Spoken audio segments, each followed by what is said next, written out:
నమస్తే అందరూ ఎట్లున్నారు మంచిగా ఉన్నారా నేనైతే జబర్దస్త్ ఉన్నానండి మనం వేసే ప్రతి ఓటు వల్ల మన బంగారు భవిష్యత్తు అనేది ఆధారపడి ఉంటది కనుక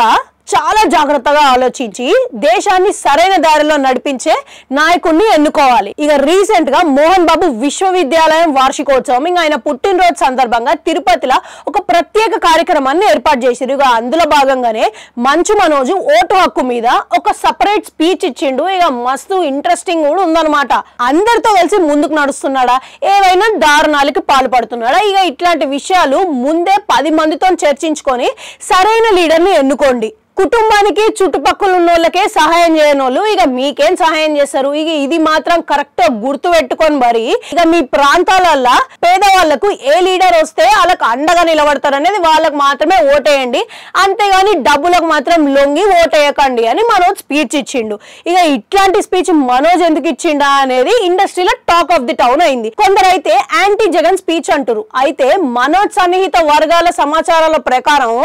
ఇక అన్నదమ్ముల మధ్య ఏదో భేదాభిప్రాయాలు ఉండడం వల్ల దీనికి దారి తీసిందని అంటుర్రు ఈ వీడియోని చాలా మంది మీడియా వాళ్ళకి సపరేట్ గా స్పెషల్ గా పంపించిరనంట ఇక ఏమైందో తెలియదు కానీ ఈ వీడియో అయితే సడన్ గా మాయమైపోయింది ఇక ఎందుకో అనేది వాళ్ళకే తెలియాలి అసలు ఏం జరిగింది అనేది మనోజ్ తోని మాట్లాడడానికి ట్రై చేస్తే ఈయన ఏదో సమావేశంలో బిజీ ఉన్నారని తెలిసింది మొత్తానికి ఏవేవో పుకార్లు అయితే పుట్టించిరు అవి పుకార్లా లేదంటే నిజాలా అనేది ఎవరికి తెలియదు ఇక మనోజ్ ఆయనంతటా ఆయననే నోరిప్పి అసలు నిజమేంది అనేది బట్టబయలు చేస్తేనే ఈ విషయం ఒక కొలిక్కొస్తుంది ఇంతకీ మనోజ్ ఎందుకు ఇట్లాంటి స్పీచ్ ఇచ్చింది అంటారు మీకేమనిపిస్తున్నది కామెంట్ సెక్షన్ లో కామెంట్ పెట్టురి అట్లా 4 గంట ఉంటుంది అది కూడా నొక్కురి మళ్ళీ వస్తా